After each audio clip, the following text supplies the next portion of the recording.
without fans in it. You play a football match without fans in it. It can be the greatest game in the world. If there are no people there to watch, it becomes nothing. Into Johnson.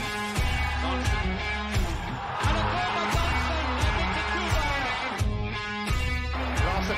Oh, he's in. Henrik Larsson. That is sensational. Nakamura. He has done it. Isn't that just typical? The game is over.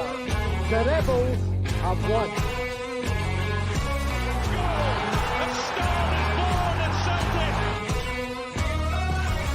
Champions, that's who we are.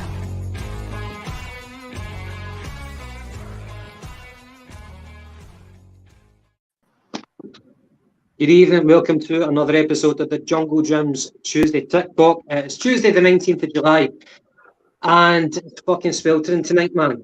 Thank you very much for joining us because I wouldn't blame you to outside in the garden fucking like breaking ice cubes over your naked body. It's fucking boiling. Tonight we've got Paddy in the house and we're really actually happy to welcome Ryan Clifford for the Celtic Unrestricted View. It's a podcast that me personally, I've been a fan of for quite a while. I think it's actually bears a lot of similarities to our podcast, the Jungle Gyms, in terms of the informal nature. They say it like it is. They're no looking to be PC, and it's just natural Celtic fans. So Ryan, thank you very much for joining us tonight. How are you tonight? No, thanks for getting me on, lads. I'm good, mate. I'm like yous. We're all sweating our nuts off, but bottles of water, cans of Coke and Celtic, so we're all sorted for the night. Exactly. Paddy, what's happening tonight, mate? Mate, I've got a big bucket of ice here on my balls, and I'm just taking my bottles at them as we go. So happy as usual. Nice one. Easy as usual too. So, for the viewers, it's kind of pre-season preparations well underway after our fourth friendly of the summer, and as we're gearing up to the season opener against Aberdeen on Saturday, the 31st. Is it Saturday or Sunday, the 31st of July? One of the two, but definitely the 31st of July. Fourth friendly down, and we've got the game in the Mora against Legia Warsaw. We've got the game at the weekend against Norwich at Parkhead. Both of them will be on Premier Sports. But things are shaping up, things are getting more and more serious, and of course, during the summer, we've been kind of keeping on a diet of transfer rumours. But tonight, we've got a wee bit something kind of tangible to talk about. We've got the signings of Aaron Moy, someone that a lot of people know about, and very much an unknown quantity, and Moritz Jens. So we're going to talk about that, talk about the return to paradise. Going back to Celtic Park that weekend, facing Blackburn Rovers for a friendly. And everything and anything related to Celtic, talking about the strength and depth that we've got, how strong we are as a team for Champions League coming up.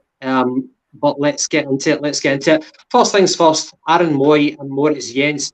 Paddy, I want to start with you. An easy one. Aaron Moy, were you underwhelmed? Was I reading that right in the WhatsApp chat? Probably a wee bit underwhelmed, mate, because obviously we had the fucking teasers coming for the media that we were going to be signing guys like Vinicius Souza, the other guy, the Argentinian fella, can't remember his name, Facundo or something. And today, obviously, we've finalised the signing of Moy. Now, Moy 4 years ago, something like that, I think he would have bit the hand off him if he was going to come and sign. But now you're thinking like he's 32, he's been playing in China, he's not actually played a game since January, I believe. So it's one of the ones you're thinking, is it a kind of late, well, something that I've heard it being saying, is it a lazy signing by Ange, or is it one of these ones where he's brought in a guy that's tried and tested, he knows him, he's coached him in the Australia squad, and he knows what he can do, you know what I mean? So it's one of the ones, mate, and the other fella as well. What's his name again? Moritz Jens. Yeah.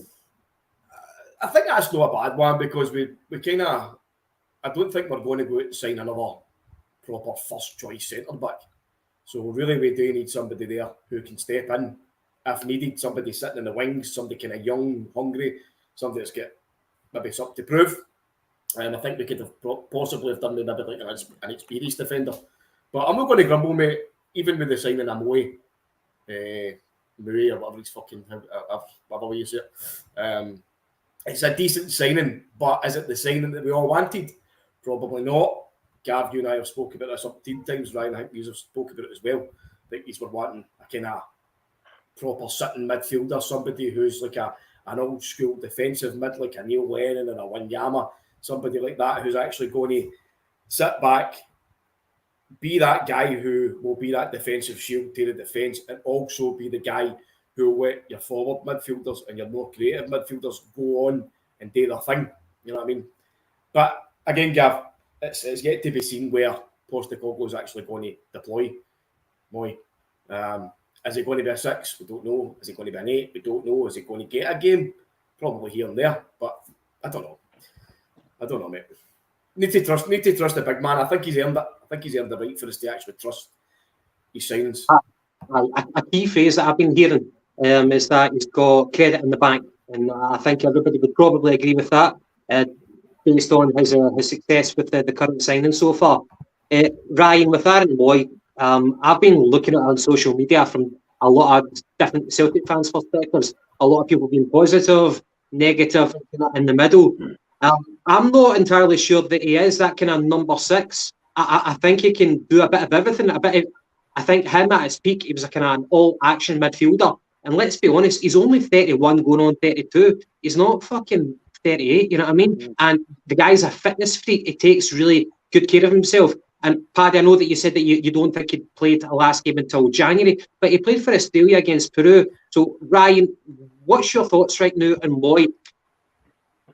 I think it's quite positive, to be fair. I think some of the reaction in social media, especially social media with some fans, I just think they're a bit spoiled, I think, as well. We can't just keep signing £6 million signings every window, and every player can't be worth a lot of money.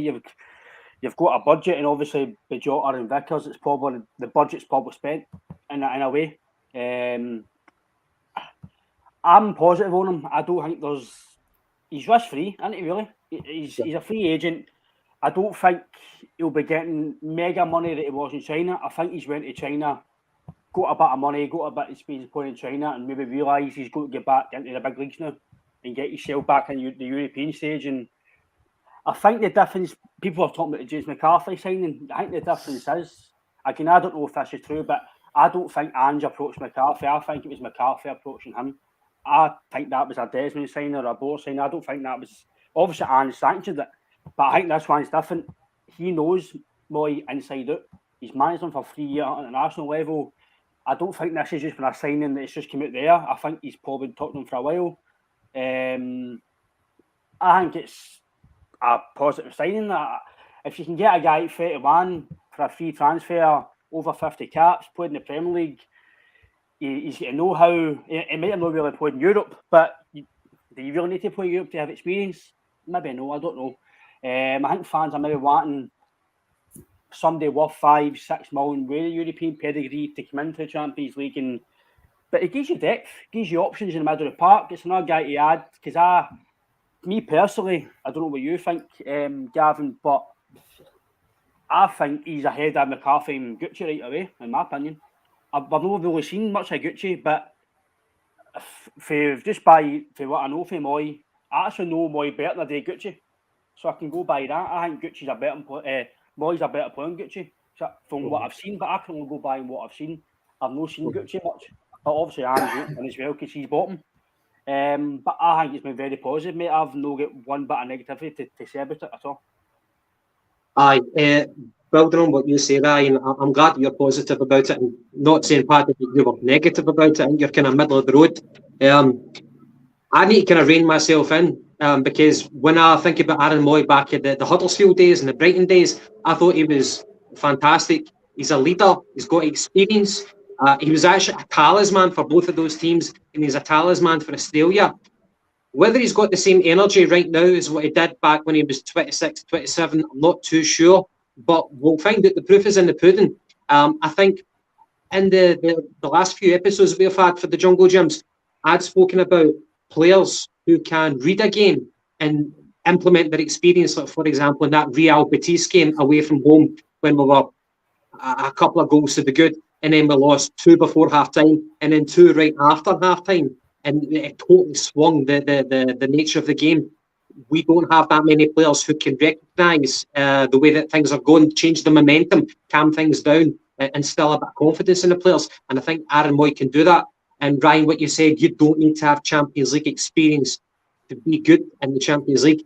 I think that's right. I would agree with you. I think Aaron Moy could possibly be that player. At worst, he'll be a squad player. At best, I don't know if I should say this, but you remember when Chris Coleman signed for Celtic? Domestically anyway. Take away the goals about Chris Commons, but the way that he galvanised the squad, I think that if Aaron Moy plays enough games, then I think we could have a kind of positive nature in the squad, as what Chris Commons did. People might shoot me down for that, and they might mark me down as a fanboy already for Aaron Moy, but I'm just speaking it as it is. I'm positive about Aaron Moy. I think he's going to be a good player. And as I said, at worst, what have you got to lose? He's low risk, high reward. We'll see what happens. But then again, see what you just said there, mate. He's low risk, high reward. Of course. Like we've lost Beaton and we've lost Rogic in the last month or two. So we did need to bring in somebody there to beef up the midfield. I mean, we play with a 3-man midfield, so ideally you're wanting at least 6 midfielders. You know, we've got 7 there. Ideguchi, I just. Help me, to be fair, I've not really seen a lot of him. Nobody's really seen a lot of him, and I'm still kind of wondering what position does this guy play? What is he, a deeper midfielder? Is he just a guy who just kind of saunters about with a cracking wee man bun? Or I don't know, man. Yeah, he's got to shave that off, man. Either shave it off or it's wrong, man. No, I think it makes him look a bit more evil, like, you know. So keep it. But no, he's a guy who we just don't know about, but he looks a wee bit of a waif, doesn't he? So I'm more than happy for somebody else to come in who, by all accounts, what we're being told by the Australians and media and what you can see on fucking YouTube clips and that, is that he's a guy who likes a wee bit of a dig, has got a wee bit of bite about him, but not necessarily like a midfield enforcer type player. So I think it's good that we're getting somebody in like that, but back to my original point, Gavin, on yourself, like, low risk. Is this the time to be low risk? And I know you said it, Ryan, like we can't go out and spend £6 million per player, but we probably can spend a couple of million on players, you know what I mean? So, like, is Aaron Moy the best that we could have got? Or is this just a case of it's came at a good time where he's been released, he's negotiated the release for his contract. I believe he's got a wife for Paisley, so he's probably happy to come back to Scotland. And Ange's obviously worked with him and knows him. So is this one of these moves that's just kind of fell into our hands? Or is it, as a few comments on the side are coming in and kind of some of the general consensus in the public, is this a penny pinching move? Get into the Champions League?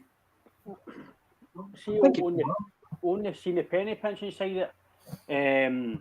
I don't know what you think, but we've kind of spoke about it on our podcast, and once I'm finished with yourself, as we'll speak about it on ours, that I do feel that not one fan right now, in my opinion, can give any slack to the board whatsoever.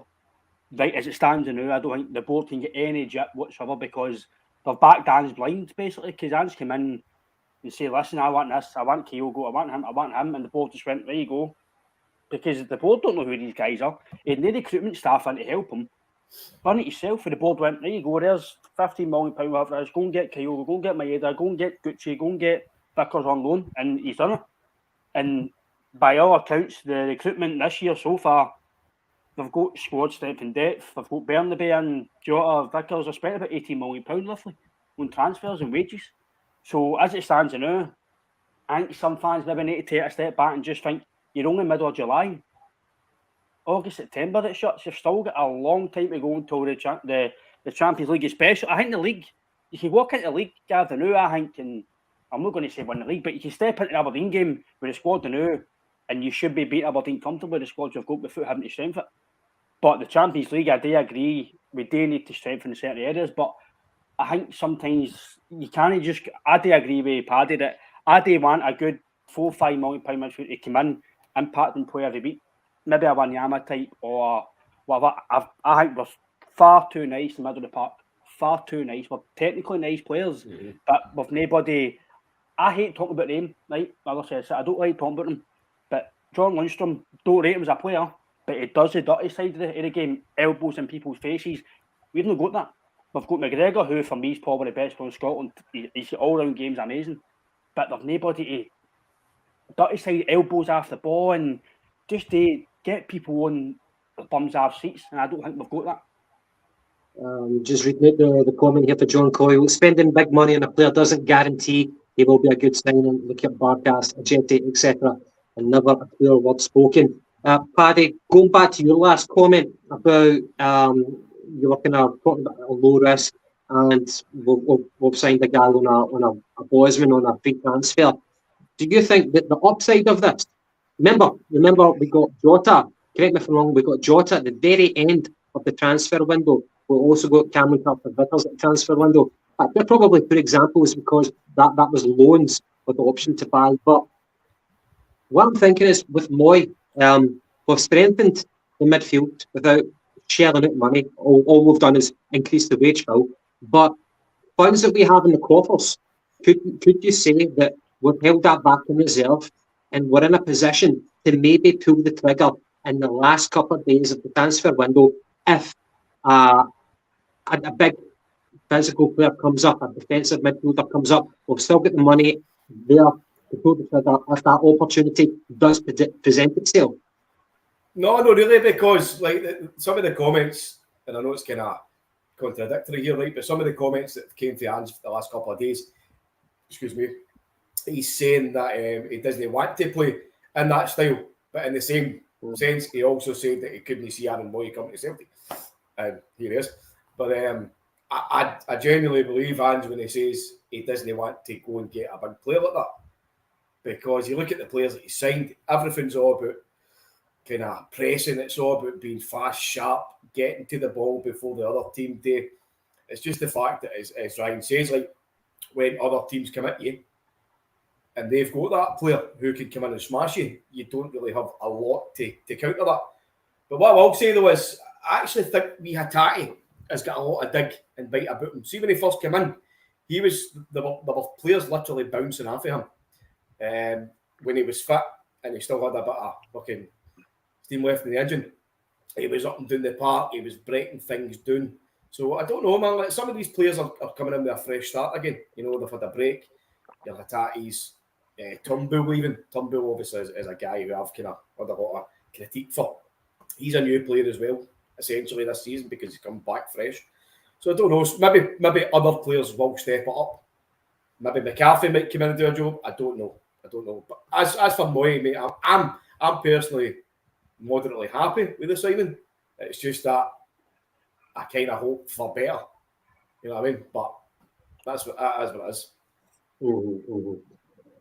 Ryan, if you watch more of the Jungle Gyms, you'll probably see a common theme this season. It'll be Paddy talking about McCarthy. He's becoming a big fan of him. And by the way, is he talking about Hatate? Whenever we discussed the one player to watch for next season, Hatate was the guy that I said. I thought he had a fantastic start. The only thing disappointing was how he tailed off at the end of the season. But if I was like giving a poor comparison, I would say he's like the midfield equivalent of a Carlos Tevez. We've got Margaret. I hope you're doing well, Margaret. We need to trust Ange. See something in them. Moy used to be good. I hope he's still good. He's still good for Australia. The other guy looks the part of a defender and is seemingly big friends with O'Reilly, so he'll no doubt be a bit of what to expect at Celtic Park. So the other guy, of course, is the German guy. the German guy, Moritz Jens, 23 years old. He's signed with a season loan with the option to buy. Pals with O'Reilly from their time at Fulham. I think he spent 5 years at Fulham. And by the way, see the Fulham Academy. Fulham Academy is not to be sniffed at. That's where Paddy Roberts came from, amongst other people, like Ryan Sessegnon and of course O'Reilly as well. O'Reilly as well. Big miss up. Indeed, very good. Sorry, very good. I don't need to patronise in that. Now, strangely enough, he moved to a Swiss club called Lausanne Sport in 2020. Now, of course, we're kind of going into lockdown right now, so take it with a pinch of salt about people's career moves at this point. Don't be too eager to judge. So after one season at this Swiss club, he then moves to Lorient and Ligue 1 2021, but I don't think it's worked out for him. So he's a centre-back. He looks to have the kind of physique of Julian. I watched a few of his clips on YouTube, and what I took from it was he likes a tackle, he likes a header, he likes an interception. But when I read his interview, he was talking about the fact that he likes to kind of build play from the back and start attacks, which totally went against everything that I saw. So I'm kind of doubting myself, doubting him, doubting YouTube. Ryan, with Julian kind of on the fringes of leaving the squad, I'm happy that we've brought in somebody who's possibly better than Welsh anyway, because I think going into the Champions League and an injury at centre back, we need quality and depth. We're crying out for that. So do you think this man is up to the task, or is it a kind of wait and see? I think it's probably a wait and see, but I think the rumours were that he was close to joining last summer, so he's obviously been on Ange's mind. He's obviously tracked him, and they're obviously getting. He spoke, supposedly, I watched the interviews here at TV, and they say that he spoke to him 2 weeks ago. So he's obviously been in the pipeline for a while. Talking to him, he looks big, he looks strong. The fact that he can play for the back, it just looks like an honest type of signing to build for the back. And I think he's left-sided as well, so that will cover if Starfelt gets injured. And I used to think that it was Vickers that was keeping Starfelt afloat. By what I've been seeing so far in pre-season with Julian and Welsh playing with Vickers, it looks like it's been Starfelt that's been keeping Vickers afloat. Because Vickers is the last 2 or 3 games I've seen him play, he's been a bit shaky, but that's because he's not playing next to it. People think that when you don't play with certain guys, that your performance can go on or off. It can. If you're used to playing with that partner every single week, you've got a repertoire with him, and that's going to determine how you're playing, because you know his game. If you know if he misses it, you'll get it, etc., etc. Julian's come back for a long injury. I just think I don't want to say he's no interested. I just think because he's went through this, I think his head must be other place. It must be, because if I'm going to maybe a better money move, or maybe I'm going to be guaranteed first team football, I feel my medical or I don't agree with personal terms, I'm coming back to the club that don't want me. It must be a hard situation for him. It must be like, I like the fans, I want to be here, but they don't want me. But again, by a few people that I know who help us in the podcast, we've been told that Julian and Ange spoke before they went to Austria. They shook hands and everything was all rosy, and they were all pally, and supposedly they were laughing, joking on at Austria. But I just think Julian's finished. I just think Welsh is, for me, Welsh.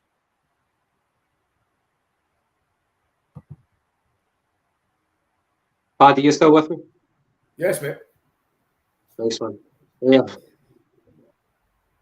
Right, so what Ryan was talking about, I do agree with him. He was talking about the kind of the partnerships at centre back, and we've spoken about it before in the podcast. How you've got one kind of one. I think that was Stevie Welsh pulling his Wi-Fi out there before he was ready to slag him on it. If he does do well, but if we lost you there, Ryan. Sorry, no, I lost you to an all. Sorry, I was just talking anyway. I think it's, for me, Julian's. I think it's going to be hard for him to play again. I don't think Ange fancies him. I think it's a shame. I think some of the Julian's been getting after the fans is a bit of, I don't like to see it. It's a bad injury. I thought he was decent before he got injured for us. He scored some very important goals. The only really games that I would say that he let us down really was the two games against Lyndon Dykes, which scoped Lyndon Dykes' move. And again, it was the Arsenal. People can say it's not a leveler, it's a massive leveler. When I played football, I hated playing in Arsenal. I hated it because you can't play a game on it, and you can play at Celtic Park. Lyndon Dykes never bossed Julian at Celtic Park. It was always at the Tony Macaroni. I'm willing to give this guy a chance. He looks the sort of player. See on that one, right? I remember when we played Dunfermline in the cup. I think it was it was 2019. We played in one of the early cup rounds, and it was at Celtic Park. And Julian got absolutely terrorised. I can't mind who it was. It might have been, don't quote me on this, but it might have been Kevin Nisbet or somebody like that. It might have been, mate. I'm sure he went to Hibs F for that, didn't he? I'm sure he did, mate. It might have been Nisbet actually. But he absolutely got terrorised, and it was off a striker who was like 5'9", 5'10", 11. So Julian's always been a guy who has toiled. I think he's very hot and cold, isn't he? But I think when he's hot, I think he's very good. But when he's cold, obviously he's not very good. He's like us, fucking icing our boys here. But I think, Gav, I think he's a good signing. I think again, I can only go by what you see on YouTube and by what we go by. I don't think he had the best season at Lorient, but Vickers didn't have the best seasons for Spurs in these loan seasons. I know they're well for Bournemouth, but maybe the similar profile with Vickers didn't really get much game time. He's coming to a team where he might get more game time. Obviously, depends on Starfelt and Vickers. But I think Stephen Welsh for me, he's not a Celtic first team player. He's a backup. Can we really go? I know you've signed Jens now. Julian or Welsh might go, but even with the 5 centre backs, can you really go into Champions League qualifying? Group stage. With basically 3 good centre backs, and you've got 2 left who you don't trust. Me personally, you can't have that domestically. So I don't think Stephen Welsh. It's all right, can win with maybe an injury, but see if it's Stephen Welsh playing against Rangers, do you trust him? Do you fuck? So why do you trust him playing against Real Madrid and Barcelona and whatever else? Well, you know, Stevie Welsh is only going to be there for the reason for the domestic players. You know, I try my best not to criticise these guys because in the day I'm talking about them and they're playing. I try my best not, but see when you see something today and you're like, come on, man, amateur players don't even do that. Do you know what I mean? It's certain things you've got to, come on, lads, you're playing with Celtic here.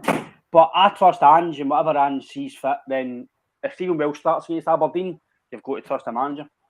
Right, Ryan, I think that's a really good point that you make in talking about the gulf between your first starter and your understudy. Last season, it was different. There was a lot of positions where we had a lot of concerns about. I think obviously up front, Kyogo and Giacomakis, much of a muchness. They pretty much scored the same amount of goals, bar one in the league.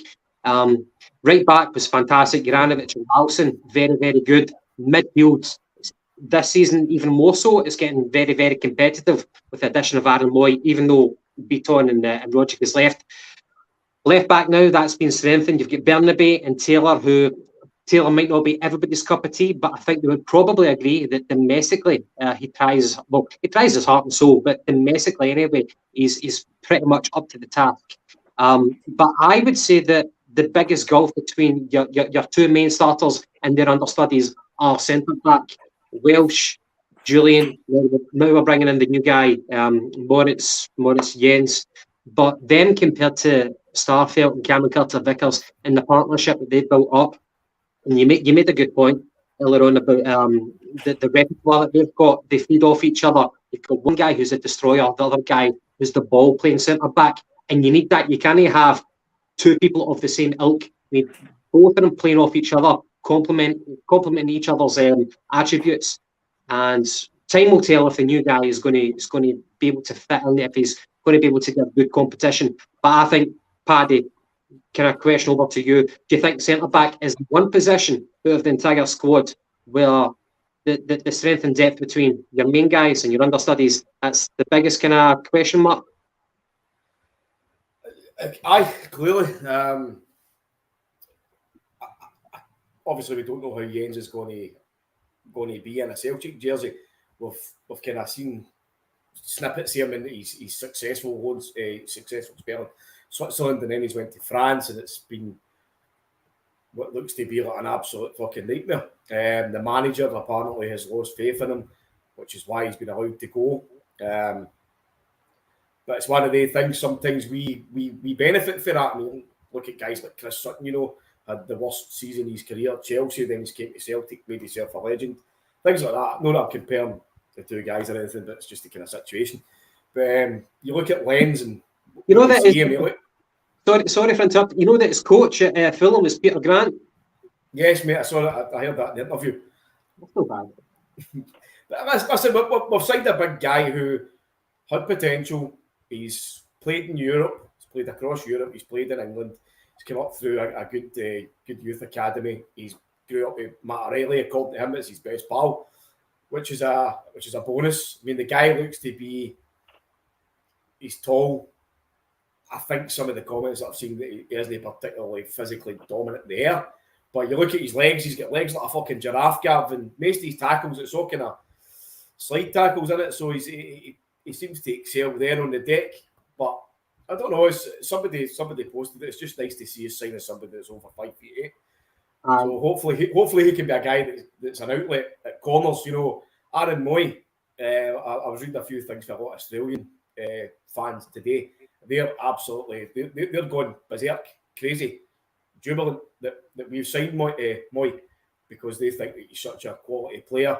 Like they're saying that when he played for Australia under Ange and still as he does when he plays for Australia, is that he's the guy that takes all the set pieces. He's the kind of the technician of the team. He'll drop back, he'll take the passing, and everything will come through him, and he's able to run on into being like a kind of number 10 box-to-box player, and he'll get a shot off. He's not afraid of it. So it's nice to have a guy in who can possibly be on the end of some of these crosses. But I don't know. It's, as I say, it's a good backup on paper. And again, I'm going to reiterate what I said before, that we need to trust Ange. For me, I would have still have loved to have signed like an experienced defender, somebody maybe on the other side of 30 who's been there and done it, somebody who's maybe played in England. I know Frank Brennan is a man who says this every now and again, is that surely we can go to like England and get somebody who's a kind of has-been, but we can still bring in and do a good job, like a Cole O'Toole, somebody like that. So I would love to see us still sign another centre-back, because if Julian goes, then, as you say, Ryan, you're left with Stevie Welsh. And he helped him, but he's shite, I think.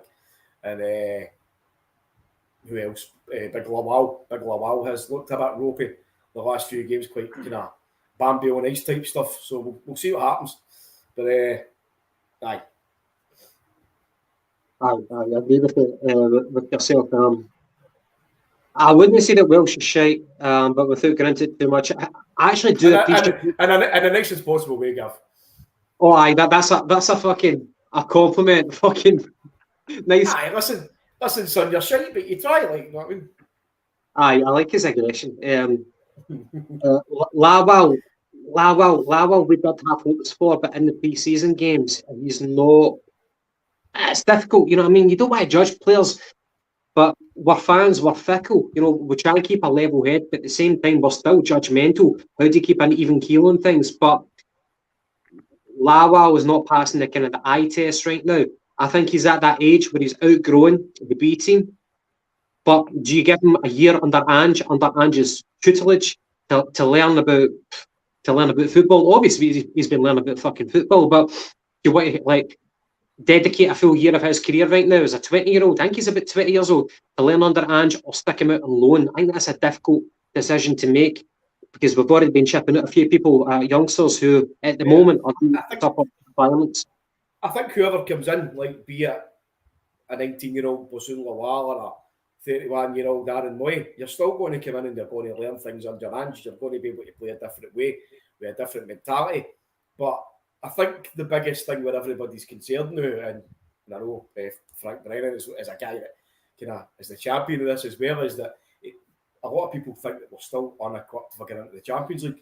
And I think what's going to be telling this season is how Ange operates the Champions League as well, because like we saw last season in Europe, he played one way and one way only. He might not have had the personnel to do it, but he still tried to play that way, and it was just kind of in-your-face type football. There was no kind of pragmatic approach to it, like whenever the team's on the go, do you drop back and start to kind of solidify things? Neil Lennon done it to an extent. Look at the two Lazio games. He knew that we were up against a formidable foe, somebody who was a big team in Europe.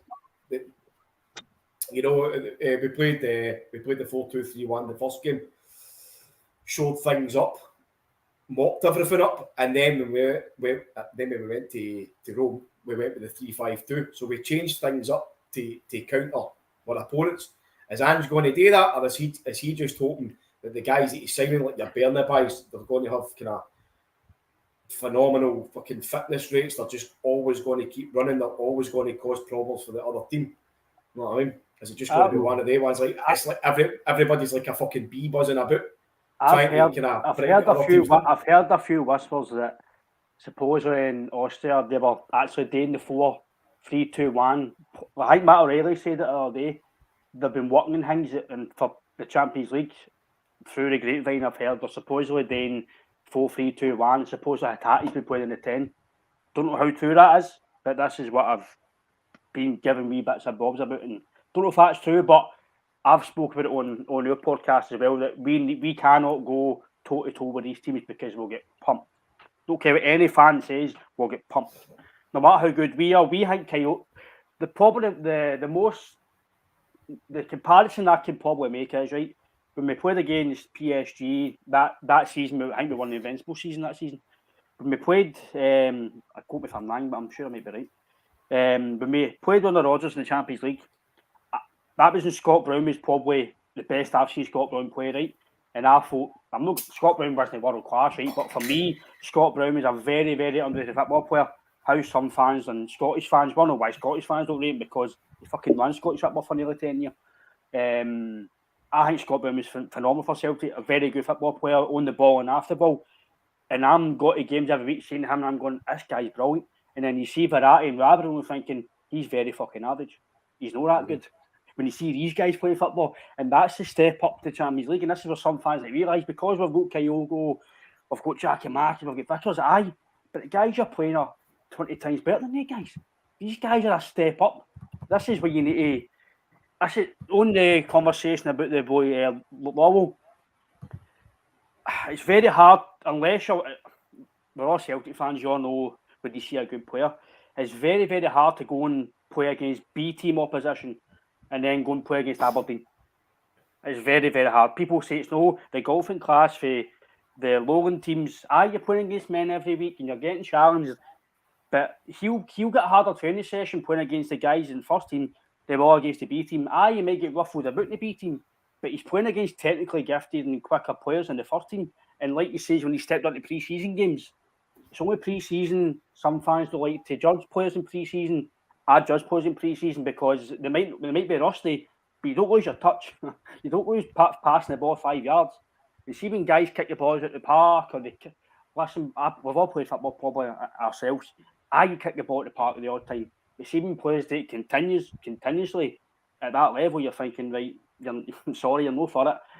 I know you spoke about the Blackburn. I don't think I want to speak about the Blackburn game, but see when you say about the guys who first set and then it goes to first, fourth, and fifth. For me, I know pre-season games you change subs and formations, and let's be honest, the game does die out sometimes and it does go to fuck. But I thought the last 15-20 minutes of the second half, we just looked like, for me, it looked like Neil Lennon's team again. Mm-hmm. When we were chasing the ball like wee puppies. There were guys just following the ball and miss-kicking the ball, and I'm like, what's going on here? I'm like, this is professional football players. And this is what you see when you change it to Welsh and Lowell and Julian come on. If that's Vickers and Starfelt, they're not making any mistakes. And that just shows you the step up. Do I think the boys are good enough yet? No. I think even the boys like Moffat and Vata, the jump up in class for the B team to the first team, I think it's very, very big now. I think it's massive. And the proof is in the pudding. Whenever you talk about the golf, whenever you look at the decision made by the St Mirren youngster who Celtic were after, although we got the offer accepted by the club, the player himself, he rejected Celtic because I believe his personal reasons were his own development. He's better playing with St Mirren as a youngster in the top flight of Scotland rather than with Celtic in the fifth league, the fifth tier of Scottish football. That fit between the top golf and the fifth tier, that is massive. You cannot underestimate that. And for a player who's 17, 18 years old, you're going to develop better, even training with people in the first team squad in the first tier, rather than playing against men, as you said, Ryan.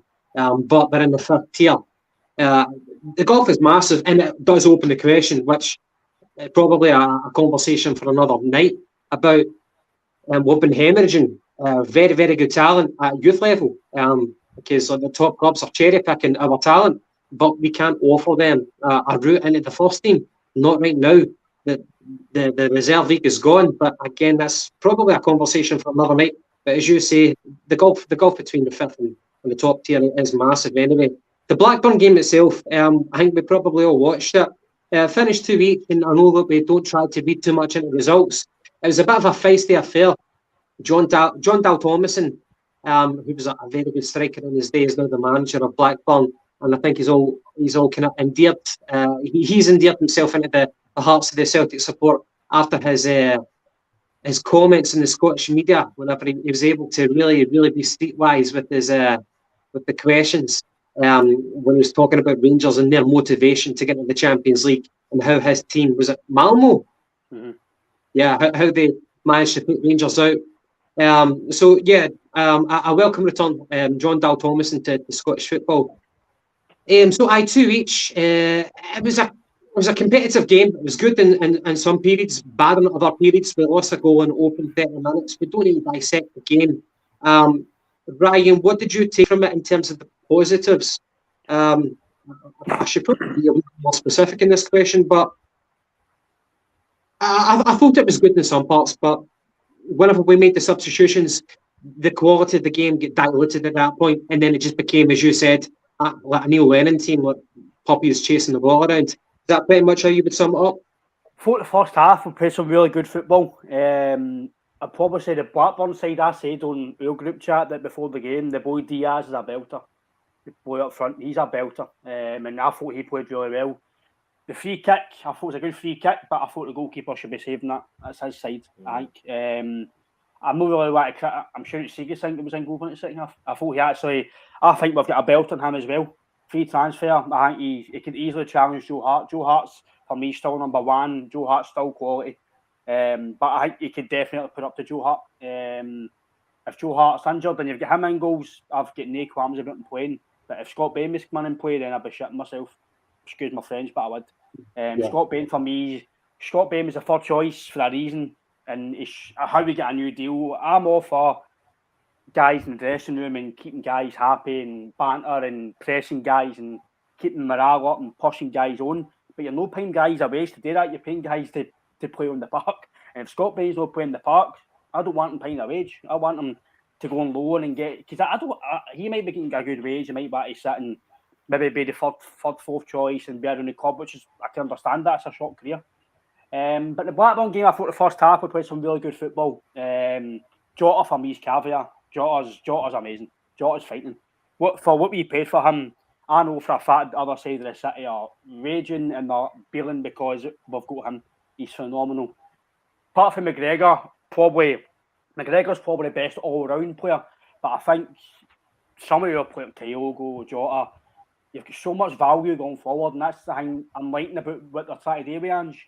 He's giving these guys 4 and 5 year deals because he knows, let's be fair, even Jota, Bernabeu, Kyogo, see if they have a good Champions League, Juranovic, they could be off next season. But it's no £5 million. It's 15, 20 million pound. You're going to get a lot of money for these guys. First half, I thought was good football, mate. Second half, kind of deflated because you make your changes. It does happen. You can't criticise your team too much, but what you can criticise is when you don't do simple things like clearing the ball, making 5-yard passes, following the ball at wee puppies. That for me is frustrating. When are they good in the first two? Because who's going to come to be third and fourth choice? But already having squad depth, but I'd rather have quality or quantity. The pre-season for me is, I don't care about you. I don't care about they've got basically 10 days or so to the Aberdeen game, and guys are making. I can't really see his name. I don't think the game is. Every fan's got an opinion. We all pay our money. We've all got a good. Ryan, see, remember Parkhead saying he's not a Celtic player. I watched it like on the recording on Sky, and I had to, forgive me for saying no. He's not a Celtic player. Not a Celtic player. I kind of want to give him a bit of leeway because it was his first game at that level, but people might say I'm maybe wrong here. But sometimes Ralston's positional sense as well, they don't want to criticise him. And I'm like, you're looking at the game, see what you doesn't mean because he's done well that you can't criticise him. The game against Rangers with one, I think it was one each? Past the post, they scored. And I'm like, that's not happening. But again, you're not want to criticise him too much. But I don't think you do play at all. Some fans, again, they've all got opinions, they can rate him or no rate him. All pre-season's been okay, Gav. And some of the football has been really good, especially. I only believe we're going to take 9 or 10 off our team when they come. The amount of chances we miss, but we score, it's incredible. I think even the game, who was it? We beat Motherwell in double figures. Rangers at Parkhead in double figures. So I think going forward, we're absolutely fine. I just think it's maybe for the centre defensive mid to the back line, maybe a few tweaks, but I've no really any qualms about pre-season so far. Fair dues. Good answers on that one, and I agree with you for most of it. Paddy, I wanted to ask you one question about, does Ange know his best team, his best 11? But before we kind of get into that, are there any comments that have kind of been noteworthy that you want to bring up and you can involve everyone? By the way, thank you very much for tuning in to the viewers. I appreciate that. It's a fucking very, very warm evening. It's probably not the one thing that you want to do. You can watch a Celtic podcast when you can be outside in a beer garden right now. But give us your comments, anything that you disagree with us upon. Paddy, anything that you want to bring up before asking that question? There's just been a lot of comments on the side, and it's mostly pretty much on par with what we're saying. Like, aye, keep them coming, everybody. He's concerned. There's too many to bring up, mate. Too many to jump back on. But no, I know what you're saying about pre-season. But there was one point I wanted to raise actually, and it was something that you said, Ryan. It was Scott Bain. I'm no suggesting for a second that Scott Bain is going to be a number one starter. I think same as you, Siegrist is a very, very capable goalie. We saw some of the saves that he pulled off when he came on against Blackburn. Again, that was due to defensive errors that he had to make those saves at the start. They were very, very good saves. Made an arse of the free kick, tried to guess it. Ended up with egg in his face, but these things happen. But I think the like say when Scott Bain was getting a 3-year deal, it's because he's happy to sit on the bench. He's happy to be third choice. James Forrest got a 3-year deal, and I was actually thinking about it the other day, and I'm like, why are these guys getting long-term deals? And I think it's because, this is just my opinion, just my kind of suggestion, is it's possible because we're thinking about it. Well, I was the other day, right? No, I just think that these guys are getting contracts because we're bringing in so many foreign players. We're bringing in guys from across the globe. It's not just kind of European guys, it's everybody. So we're still going to need to have a few capable guys who will fill that domestic kind of quota. The quota, aye, good word, mate. The domestic quota. And it's not going to have to be young boys for the academy who aren't good enough to come in and step in yet. So the likes if we have a goalkeeping emergency and Bain's going to come in, he's already there. Forrest, we know he's a guy on the decline, but he can still do something. And I think he's actually looked kind of sharp the last couple of games. No anywhere near the level of a good James Forrest that we've seen years ago, but still somebody who can bring a bit of experience and still a bit of quality. So again, he's had another contract because he's there to fill out the domestic quota and he's decent. Do you know what I mean? But other than that, what was your question again, Gav? Sorry. No worries. So does Ange know his best team? And I'll kind of give my reason for asking that. Take out goalkeeper and take out defence. The only kind of question mark in goalkeeper or defence is left back. Who gets the starting berth? Greg Taylor or Bernabei? I think we'd probably all agree upon that. But everybody else, Juranovic, Carl Starfelt, Cam Carter-Vickers and Hart, that's a settled back five. But who's Ange's favourite? Or does he know his favourite midfield and attack up front? And I say that because I think Hatate on his day is fantastic. As I said, he's the player who I think will push on this season. But he tailed off massively last season. And that might have been down to physicality and maybe down to mental fatigue as well.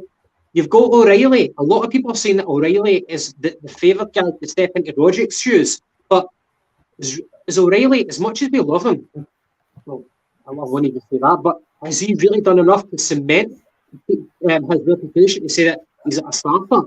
And a lot of people are kind of torn between O'Reilly and Turnbull. Sorry, can you bring up that comment? I never even read it, man. I know who it is. It's all right. So, has Hatate done enough to cement being the starting berth in the midfield? Has O'Reilly did the same thing? Or is Turnbull in the mix? And up front with Diogo, Jota and Abada, I think, has got a very, very high potential, a very, very high ceiling. But what about Maida? Surely Maida goes into that. Like if you're playing against Rangers, I would want to start Maida because of the quality he's got, and Giakoumakis as well. So in midfield and attack, does Ange really, really know his strongest 11? It's a good question, that, mate, and it's very, very hard to answer because I think Andrew's quite a shrewd guy. He's quite hard to get a read on sometimes. I think he will know the kind of nucleus of his squad, but he'll have scenarios in his head where he can change it. You know, where like if we come up against maybe a kind of slower right back, then we can go and put my head on him. He can just run him all day long. Or if I've got a guy who's kind of like a left back who's really weak on his right foot, we can have Jota coming inside all the time, something like that. Do you know what I mean? But he probably has got the crux of his squad. Like Joe Hart's obviously going to be the goalie. I think starting afternoon, Greg Taylor's still going to be the number one left back until Bernabei grows into the position or takes the jersey. Sorry, centre backs sorted without any questions. So Starfelt comes back from injury. I think Juranovic is going to be the number one. Ralston will challenge him domestically, but I think European-wise, it's going to be Juranovic at right back. Midfield, the now McGregor, Hatate and O'Reilly. But then Moyes came in. He's one of Andrew's lieutenants for the past. He knows him, he trusts him. Is that going to change? That's the question. We don't know. Jota is obviously a stick-on, whether he plays in the left or the right. And I think the biggest conundrum for me is trying to fit Giakoumakis and Kyogo into the same team. But I think Ange will stick with Kyogo as his main man and bring Giakoumakis on here and there. Very harsh though, isn't it? Very, very harsh, Ryan. Because it's a great conundrum. It's a great headache. Oh, mate, it's a fantastic. You know what I think about? See Alex Ferguson, whenever he won the treble for Man U, that was a 4-4-2. And see the depth that he had at attack. He had Andy Cole and Dwight York. And whenever that never worked, they brought on Solskjaer. And fucking hell, that was a luxury. But what we've got, you divide that because we're playing only one man up front. Kyogo and Giakoumakis, both of them are very, very effective. But Paddy, as you said, horses for courses. So Ryan, do you think it is a case of horses for courses? Like Rangers, when it's a bit of physicality needed, you play Giakoumakis. But in Europe, you play Kyogo. Do you think it's as simple as that? I think, see the game that we drew one each of them, Giakoumakis should have started. Kyogo shouldn't have played, in my opinion. I think it's going to be rotational between the two. I think it depends on who we're playing. I think we spoke to Seba on our podcast, and he basically said you've got to give him time. I think given his time, you can see he's got a lot of quality, especially going forward. Defensively, he's still to be tested, obviously, in the league. But time on the ball when he has to think fast. Sometimes I don't think he's that good. And the physicality of the Ange philosophy, I fear that can overwhelm him.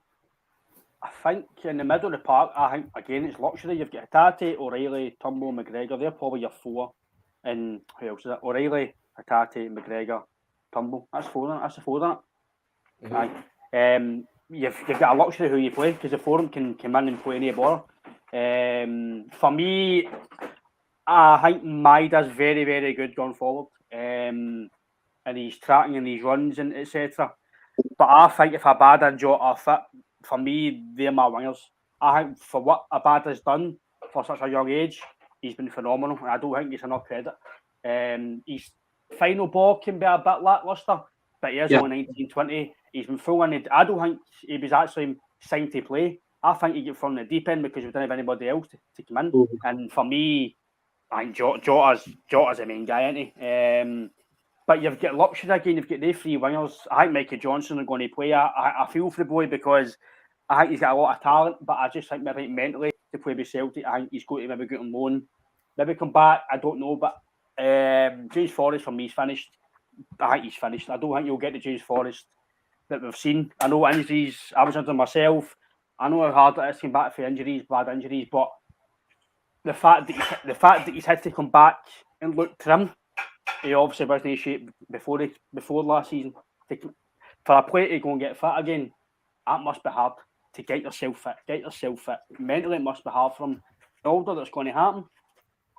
7 or 8 goals. Would you sign him? Before we let you go, I want to ask you 3 quick about the influence, the potential. So Harry Kewell, as we know it was. By the way, did you know that on ending because TalkSport put out the questions? I know that from our perspective. Get a lot, and it gives you a different perspective, especially. I'll give him a plug. A former agent, when us as fans, we don't know that. We just think, why is he no signing? I've been prone it to myself. I've been like for weeks, how's he no signing? But now you get a better understanding. And the highlight, I would say, I'd probably say interviewing Barry Barnes was a good one, but that's because he had his book. Obviously, it was good to chat to him and promote his book. But I'd probably say Barry Barnes, I think it's just the fact that he's just a boy for the scheme. He's just one of us. He's a Celtic fan, but yet he gets paid to play football. Barry Bannon came very, very close in the playoffs last season to get promoted to the Premier League. I spoke to him a while ago, but because Sheffield Wednesday weren't really doing very well at the time, he says, Ryan, leave it in now. I don't want to get backlash. So like, look, that's fine, mate. I don't want to put you in a situation the day you're coming to help us and speak to us. I'm not want to put you in a situation where you're going to get jip. But I'd probably say talk to Barry was probably a highlight. Some of his stuff that he says and some exclusive about players and stuff and his career. So probably say talk to him as a highlight, mate. And again, hopefully we can get guys like that back on. But any guy you speak to like that, I don't want to see you're sitting in an auditorium, but the fact that he's played at a level that you have no one, you get to hear the stories, it is quite a highlight, and it's still something you do every day. And last question, and I appreciate your responses to that. It's very, very good. One of my kind of dream guests that we would get for the Jungle Gyms to do an interview with would be Andy Tom, not just because of what he did for Celtic as a player, but because of his career coming from East Germany. Whenever he became an international, that was like during the Cold War, which was kind of weird to think about because it was in our lifetimes. But I think Andy Tom would be. He was a fan favourite at Parkhead. I think he's got an interesting backstory. But who would your dream guest be if you could, hypothetically, for your own podcast? It's a hard one. There are not so many. Apart from him at Larson. But hi. Do you know what? I probably for a bit of banter and obviously his career, I'd maybe say Chris Sutton. I think I've been to a few speakers events with him and his stories are brilliant and he has proper fuck Rangers, you know what I mean? He's brilliant. Probably say him. I think that'd be a good listen and a good laugh. And in the days, the guys he played with, not just at Celtic, just his career. I'd probably say for a good laugh podcast, I think Chris, but I think for maybe an actual look into his career, I'd maybe say Paul Lambert. The fact that he's played for in Dortmund, won the Champions League, he's been a manager and he's played at the highest level with Celtic, so and that team as well. So I'd maybe say Paul Lambert. That's a very, very good answer. Paddy, who would your dream guest be? Chick Charnley?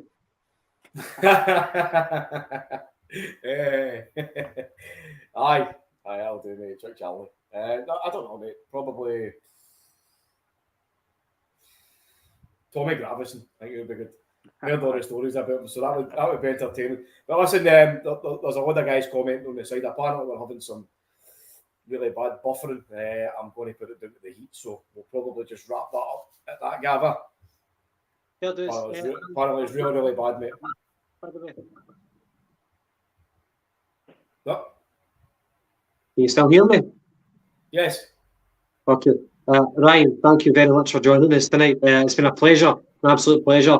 To the viewers, going to check out the Celtic Unrestricted View. It is much like us, and you've got Ryan Clifford and JP, who's really, really good. His views are hilarious at times. He's such a character. The way that he bounces off Ryan, it's a great camaraderie. So check it out. They're fucking really good, man. So just fucking watch it. Okay? No, I honestly appreciate the wee podcast. Thanks a lot and invite me on. It's been a good chat, and it's good to have some views about the same as me, and the fact that there's no filter. You can just say your views, and I think that's the way it should be, especially football opinions. So I appreciate your time, lads, and any time at all. That's the only way we do it, mate. Too right. Hey, so to the viewers, sorry if there's been any kind of fucking glitches or interference or whatever. But I think we'll cover it for tonight. Tomorrow we're playing against Artur Boric's mob, Legia Warsaw. A bit of controversy with that. I heard that the prices were too high and they had to reduce it, and Artur had to release a plea to the fans. It sounds fucking hilarious. But sentiment for the guy, I hope the game tomorrow goes well. But at the same time, I hope we fucking scunner Artur Boric. So fuck it. And then this weekend we've got Norwich. But for the Jungle Gyms, we'll be back probably next Tuesday. Unless we're feeling merry the weekend, and we'll do a post-match review. So thank you very much for tuning in. Hit the like button, hit the subscribe button, and go on subscribe to the Celtic Unrestricted View. Do that, please. Thanks a lot, boys. Cheers. Boom. Yeah,